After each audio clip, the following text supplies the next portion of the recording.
Welcome to Off the Road Again podcast. I'm Chris. I'm Ross. And that's it. This is our show about anything and everything off-road. You can't tell it, but the podcast family has grown. If you're watching on video, there's still two of us here. If you're listening, there's still only two of us here. But behind Ross out a door, like there's another little one that's in the world now. So we have added and baby. And baby. She has arrived. Yeah. See, and that's the funny part is I wasn't planning to really like spend a lot of time on her, but like we didn't know what you guys were having, and that was the most stressful thing. I know, but that was super stressful to me. Like every single one of the kids that showed up at this house, we knew exactly what we were getting weeks and months ahead of time. Like, yeah, and without sharing too much info, when she actually arrived, we still had like a good 10 seconds when the doctor delivering her just threw her in a certain direction, and we still couldn't tell. Right, because you're like, what do we get? She landed face down, and we were like, okay. So, anyways, yeah. So she's here. I don't see balls hanging, so it's got to be a girl. Weird. There's no dick. Oh man, off the rails already. Yeah. So this is kind of an abbreviated show, because Ross and Sam are with new baby. And my world has just been incredibly busy. So this will go up July 7th, 8th-ish. And this is really to kind of alert the world that we're taking the rest of the month of July off. Yeah, we're gonna do a little hiatus. I mean, shit right now in my world is utterly insane with dealing with a newborn for the first time. But also class starts again on the 8th of July, conveniently. And I don't know, honestly, like we want to enjoy, not that we don't enjoy doing the show, but like you have a lot of stuff going on, I have a lot of stuff going on. It'll be nice to like take a breather, come back refreshed or even more tired, and then dive completely back into things with both feet. So yeah, little break, our first break since we've started this whole ordeal. Yeah, what was I gonna say? The only other week we didn't post was the BLM movement back during the pandemic. Like, yep, that's more than 2 years ago. Like, I know that's amazing. There were a lot more important things going on then. Right, and so just kind of with schedules, we were trying to pin stuff down and trying to schedule with guests, and even a lot of our guests are like out on the road doing stuff right now, and so it was just kind of doing the like, let's take a little break. So yeah. We got some good people coming on once we reconvene later this summer, but it'll be good. It'll give us there was a stint earlier this summer, or maybe it was late spring, where we were recording so close together that we'd look at each other when we got back on and go, I don't have anything to say.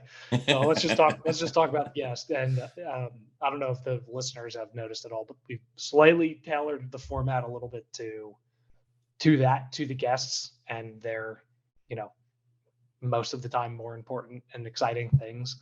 So right. We'll run with that once we take our summer recess, as they would call it in the F1 world. So it's exactly what it is. We're taking a summer break. We're doing it just like Formula One, not quite at the same time as Formula One. Yeah, a little less glamorous. Yeah, but we definitely don't have the same salaries. Salaries. There's that meme from We're the Millers. You guys are getting paid? Exactly. By the way, I'm gonna watch that later now. It's such a good movie. Like it's not, but like I don't know, Sudeikis, he's the best. Well, Sudeikis is from here, and so he's always elevated in any movie he's in, because he drops references to here that no one else gets. Yeah, we're cruising through Ted Lasso.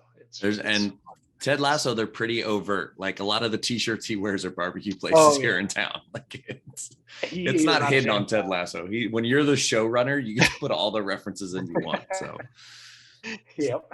Speaking of running, I'm going to share first this week. Do it. So running? Can't see now I can see your screen.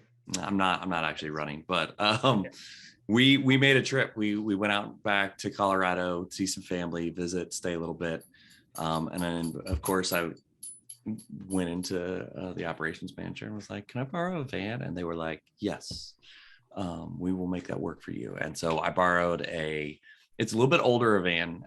So it's an extra long transit, high roof. It has a Quigley 4x4 conversion underneath it. It's not the Ford all-wheel drive system. It's a 2017 or 2019. Is that before all-wheel drive was like easily readily available from Ford? Yes. So the first all-wheel drive transits were from Ford were in 2020. So pre 2020, it was Quigley conversions. And so this one had it. I did not activate the 4-wheel drive at all. How is 4-wheel drive activated in that? Is it like it's switch? It's a lever, like an old school Wrangler. Yeah. Like it's on the floor. Like I saw it down there and I was immediately like, oh, I missed leverage. Huh. Interesting. And those are rear wheel drive with a front with drive line and like a drive shaft up to a front diff. And yes. Transfer IFS, case. Yes. right? Transfer case and front diff. It was really big. So it's because it's the extra long high roof. You're coming in at like a little over 10 feet, 10 and a half feet, I think. God damn. Over 23 feet long, because on the back there was it had dual backwoods swing outs. It didn't even have a spare tire on the thing, but the rack was back there. The boxes were back there. I kept the shore power cable in it and just, but we used it as like a guest room. Like we rigged it up on the inside, and basically slept 6 in this van, because the family we were visiting doesn't have that big of a place. And I have a photo while we were still in the shop. Dude, swing outs are great, but they are a pain in the ass. Right. And so this is the van still in the shop. So you can see 3 full size mattresses. This one on the bottom is like an XL twin, basically. And so myself and kid 2.0, who's 11, slept in the top bunk. My wife and daughter slept in the middle bunk, and then my oldest and my third son slept on the floor together. Jeez. What's ventilation for that? Like a roof, like a fan through the roof? So it's a MaxxFan Deluxe fan. It's up near the front. You can see this black kind of MaxxFan Deluxe fan. Yep. That's literally MaxxFan Deluxe vent fan is what they're called. That's funny. And Max has 2 X's. MaxxFan, MaxxFan. Of course it does. But we had the 3 rows of seating, because we had the front 2, and then we had the ones in the back. Oh my gosh. I didn't realize I took this picture. I need to send this one to my coworker. So we spread them all out. Turns out 2.0 doesn't know how to do earbuds correctly because they're upside down. But then, so in this orange and blue thing, we tried to do a kid-size hammock above the passenger seats. And it says it's 6 feet. And so we put Finn in the hammock. It wasn't big enough for him. He actually ended up falling out of it. And so that's why he slept on the bottom bunk. Yeah. Really. It's really a hammock if you don't fall out of it, though. Right. I mean, that's probably also the case. But the van did great. There was only one time I started to see the engine temperature rise, but we were like climbing out of the valley, and definitely like way up elevation wise. I think we were going from 9 to 11, and trying to maintain like 70 miles an hour. Like it was. Yeah, and you're loaded down with people in gear, and that's a lot. Yeah, the van served its purpose, except for the return trip home from Lyman to east of Abilene. It was like 25 to 35 mile an hour winds, and it was just miserable. How much steering angle did you need for that? It wasn't like overly aggressive, but I was definitely steering. It was like a southeast to northeast wind. And so most of 70, that's like your passenger side rear quarter. And so like it was there pushing. And to be honest, when I would notice it the most is when I'd go under an overpass and the wind would go away, and then the van would shoot to the right a little bit before I could then get it. But by then you're like already back out into the wind, and the wind's moving you back across. Like it was right. It was fine. It served its purpose. It was fine. Most would consider that largely sketchy, but yeah, I was fine works. I was tired. I was very tired when we got home. So understandable. And then I'll share my second thing later if you want. I mean, we can keep rolling through your stuff if you want to. So the other thing, like, because I have the ability to borrow and rent vans from work, and it made me start to question the Suburban with the cost of gas right now. And so I was like, man, what can we find? Like, what can we do? So I looked up Kia Carnival first because no one will shut up about how great it is. It's supposed to be very good. Carnival. Right. But it's the same V6 as the Palisade and the Telluride. Which is fine. So it's the same fuel economy, which is really what I'm hunting. Okay. I know where you're going. I can connect the dots. Continue. And to be honest, I didn't really look at anything else because I stumbled onto the fact I didn't know that all the 21 and 22 Siennas are hybrids. Hybrid? Yeah. All-wheel drive hybrid. And all-wheel. And I was like, all right, well, I bet it's not that good. And so I stumbled on a article from our friend at Edmunds. That they put close to 19,000 miles on a long-term Sienna, pictured in a spot where I would very much probably get ours too. Whoa! Do you see their average fuel economy? Holy shit! 32.9 over 19,000 miles. God damn! Right. Okay, and also, this is almost perfect because on an overtired, over-caffeinated whim the other day, I was also looking at all-wheel drive hybrid Siennas just for shits, just because, like, I mean, gas is astronomical, and the Lexus's gas mileage is miserable. It isn't. Yeah. There is a 3-inch lift kit for the all-wheel drive Sienna. Is that the older though? That's a good question, but at least in the older one, the lift kit apparently, according to the owners and all the stuff that I read on the forums in my burst of interest, it does not harm fuel economy. Really? Which I don't know how that's possible. I've never heard of a lift kit that doesn't have some kind of impact. And I assume if you're doing long highway stuff, like you probably would, there would be some kind of detriment. But you could do a Sienna Woodland or whatever that bullshit thing is, and throw some like just KO2s in the stock size on it, and you'd probably still get 31 miles per gallon. So the Woodland, I think, gave it it's like a half an inch. Dude, I don't even think it's a half inch lift. And I think it's just body lift. There's no suspension lift there. But they do have, so Journeys Off-Road is the lift kit company for Siennas. And they have 04 to 2020s all-wheel drive and front-wheel drive lift kits and parts. There you go. Toyota Sienna hybrid lift kits from 2021 to current. So is this like a reality, or is this just a glimmering, flickering thought? It's a glimmering, flickering thought because I full disclosure, we still owe some money to pay off on the Suburban. They want, and the joke is, I've been for how many years now is that 50's the new 35. They want 55 grand, even for like. Sorry, what? Yeah, 55 for what? For an all-wheel drive Sienna, the XLEs. What about like CPO? There's only 2 model years. You're stuck with 21, 22. The hybrid. God damn. Yeah, so like it's a conundrum that I have to like wait. Yeah, I mean, 2 to 4 years for some of them. Right. There are some used ones that exist in the world, and they're still in the low 50s.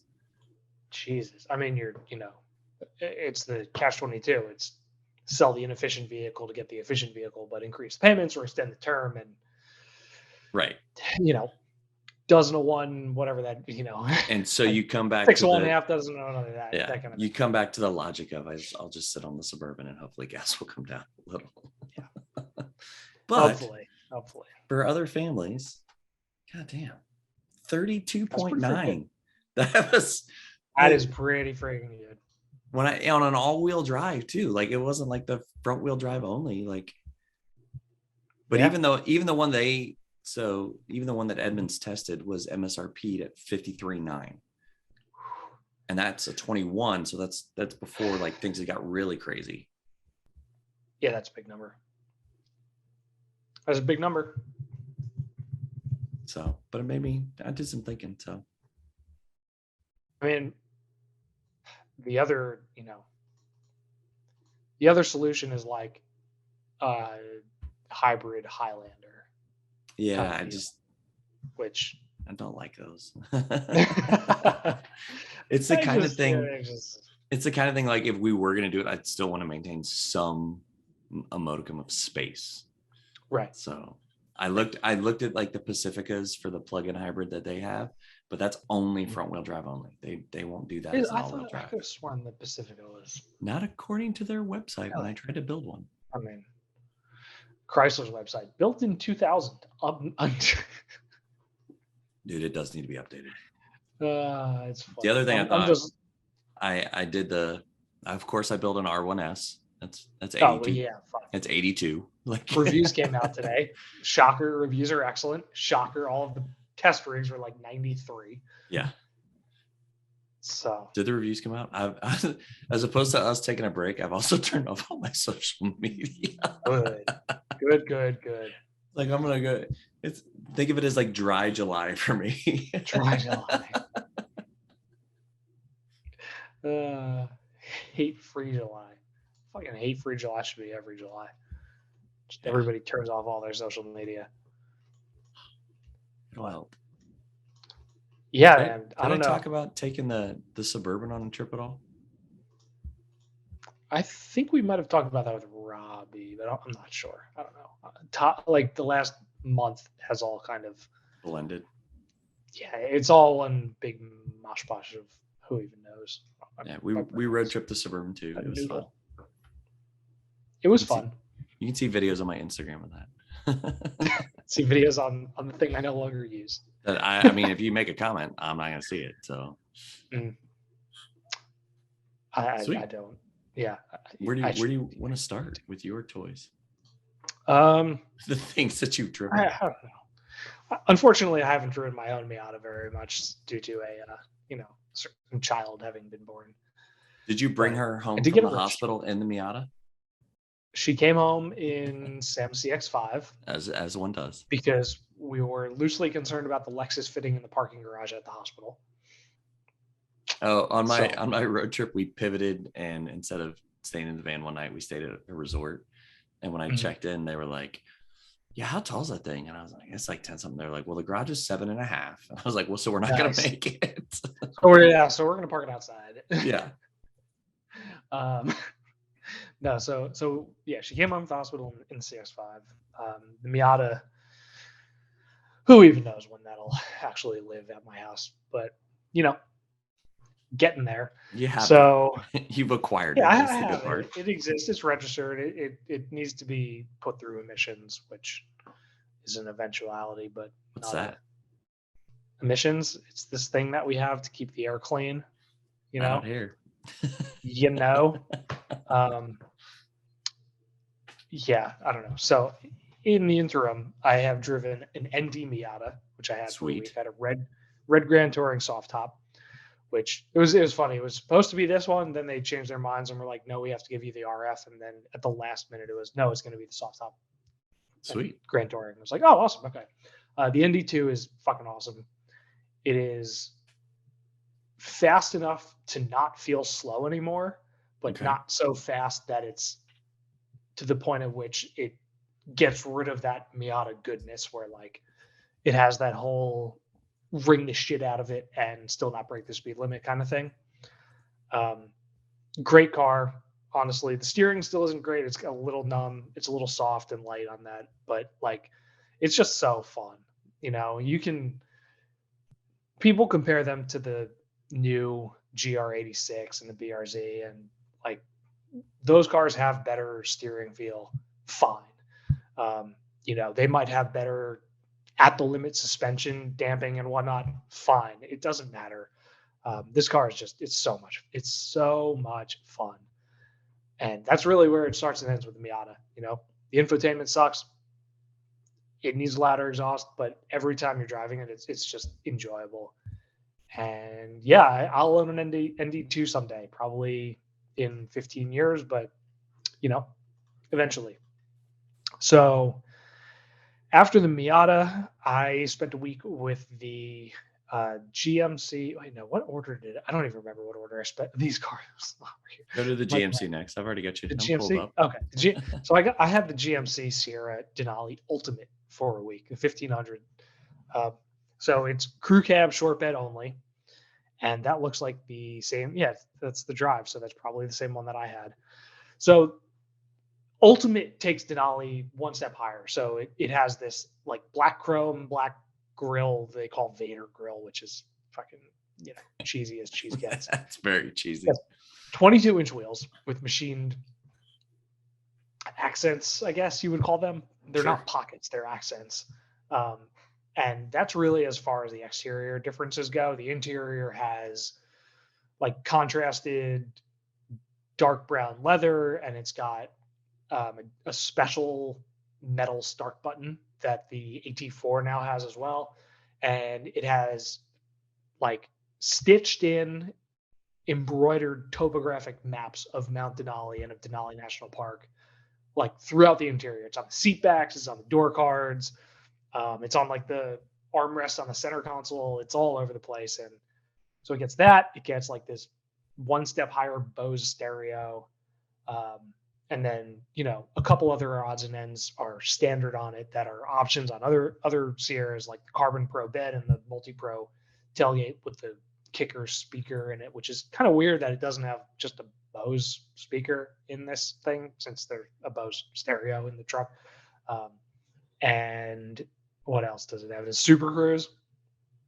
So it's all standard. The one that I had was like, I think 81-ish, 82-ish $1,000, which 1500 series, light duty truck, that's quite a bit of money. But Sienna's 55. Like, yeah, it's crazy. 82-ish isn't that unreasonable. I just don't know who. Also, I don't know who can afford them. Money. It's people who want to buy luxury cars but are buying pickups instead. It's been established. The long and the short of it with the Ultimate is that everything that the extra cost goes towards in the Ultimate is it's effectively just like a styling exhibition. It's all aesthetic. It's all there for the purpose of trying to differentiate it and make it like fancier and more exclusive because they can. And the difficult thing is that it kind of works because, people look at her like, oh, that is actually really cool. And it's really special looking, at least, but it doesn't make it a better pickup in any way. It's still a Sierra 1500, so the price premium for me was kind of not like a off target kind of thing, but it's more like a why. Like if they did, a Yukon Denali Ultimate, which they are, it makes a hell of a lot more sense, because that's not, at the end of the day, a utilitarian like tool the way a pickup is. So I don't know. It's a good truck. This one had the 6.2, not Eco diesel. The Baby Duramax is a less expensive engine, so it costs less to get the diesel, which is a better engine. But I got like 14 more to drive it. No, it doesn't cost more to drive it because you get 10 miles per gallon better. And not when the cost of diesel's $1 more a gallon. There's been break-even analysis. The diesel engine's cheaper, and you get 10 miles per gallon better. I promise you, based on the numbers. But yeah, so I don't know. Overall, like $80-something thousand in the materials, like in the center console and like some of the plastics and even just like the big chunky divider between where the center tunnel ends and where the like footwell compartment starts is flimsy. So there's a lot of things that don't feel like they're $82,000 worth, or worth that much money in a vehicle. But it's a good truck, everybody who buys it's going to be satisfied with it. I don't see spending the extra money over the Denali. And I really am wondering if they could have just saved something like this for more of a celebration and done like a big $100,000 grand finale for the gas powered, non-hybrid, non-electrified Sierras and called it at that, because like the Denali trim's coming up on 25 years since it was out. And there will probably be a Denali version of the electric GMC pickup, whatever that is, that isn't the Right. Hummer, because there's going to be two different ones. So I don't know. It's not where I'd park my $81,000 or whatever. But everybody who buys is going to be happy with it, So let them be happy. Speaking of expensive vehicles, I had the Mercedes GLE 53. Mercedes, wait, I can't remember the order in which the letters go, but it was the Mercedes GLE 53 AMG Coupe. So the middle-sized, quote unquote, well, no, I guess not the middle-sized, the second biggest non-G-Wagon Mercedes, but with the coupe back instead of the full SUV back. I don't like it. Sorry. It has a presence. I mean, you can't deny that the thing has a presence. But I this is just a personal thing. I still struggle with the coupe, quote unquote, coupifying of SUVs for the sake of style versus leaving them the shape that they were designed to be, so that they're useful in the way that they were designed to be. And again, Mercedes is going to sell every one of these fucking things. Right. So I think it was like 400-ish horsepower. I should know this. I haven't written the review yet. Let me see if I don't misspeak. So now that like I've finally looked at like actual pictures of it, I've seen these in traffic. Like I've been around them, and just the thing that always gets me is how wide the tires are. Oh, they're enormous. I think they were 325s, 315s maybe. But it's so much higher. I think a lot of people are going to lease these things, and if they end up having to replace the tires on them, they're going to be shocked when they find out the rears are like $500 each. Like I drive full-size SUVs, and all of my tire width starts with 2. Right. I do you remember when like the X5M and the X6M came out, and everybody was like, "Holy shit, this is like freaking steamrollers." Yeah, it's the same thing, and it's basically the Mercedes equivalent of the X6. Google's telling me it's 429 horsepower, 384 pound-feet of torque. It's a mild hybrid, so it like shuts off below a couple miles, below 5 or whatever. It's quick. The transmission is amazing. It shifts like super fast. The materials inside were great, super comfortable. Massaging seats are like the greatest thing ever when your back's hurting you. But so always. So always. The greatest thing ever, always. I know. I had actually like fucked up my back a little bit the week before. It's like, oh, this is so nice. What do I have to do to get massaging seats in my truck? The answer is sell my truck. So buy a Ford Expedition Max. Yeah, pretty much. So the problem with this GLA,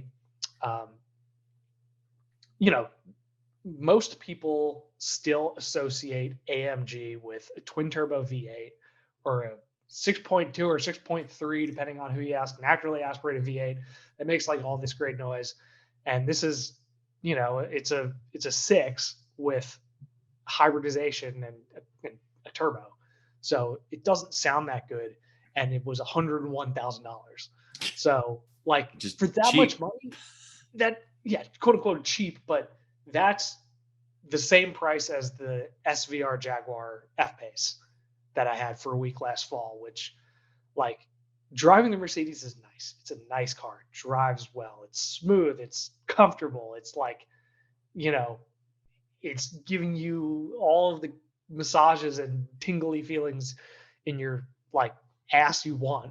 But when you drive the F-Pace with the supercharged V8 and like those huge exhausts, it's just always exciting, and it's always an event, and it's always like I always got into the Jag or looked at the Jag and was like, fuck, I want to go for a drive. But the Mercedes is just kind of like, yeah, I'd be happy to, bomb across the state in it, but I don't want to like just wake up on Saturday and go have like a back road jaunt in it, which is a problem when it's $101,000 vehicle with an AMG badge on it. Right. So that's the long and the short of it.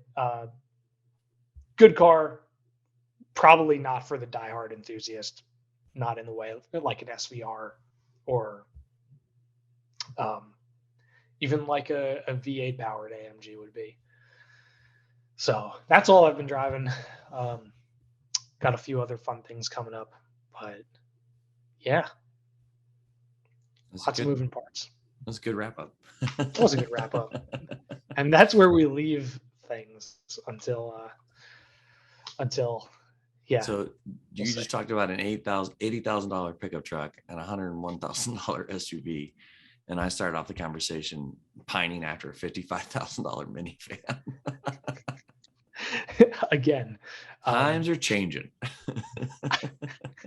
Really, I know. It's so funny getting into conversations with people about these cars and about, whether the $4,500 paint option was worth it when I'm looking at my, like, what I own. I'm like, well, my Miata cost less than the paint this car. Right. So. Dude, I did when I was out in Colorado, I did start to see some more Mavericks, like well kitted out Mavericks. I looked at those too, cool. But they don't fit everybody. No. And the hybrid only has front wheel drive, according to the website right now. Spy shots of an all-wheel drive hybrid, which will be 30 miles per gallon in that thing. It'll be great, but they need to make an enclosed version, which would kind of look like a miniature R1S. They have a snug top accessory on the Ford website that you can add. Yeah, it's so cool. Like, you can just add shit to it, like a la carte. Yeah. Problem is you won't get it for like a year and a half if you order it, but yeah, I know. So by then, who knows what gas will actually be? Right, gas will be. That's the problem. If you order it now, gas will be like $209 by the time it's out, and then you'll get it, you'll sell it because gas is cheap, and then gas will go right back up. So right. I don't think I'll be selling if I got a hold of it. So that's it.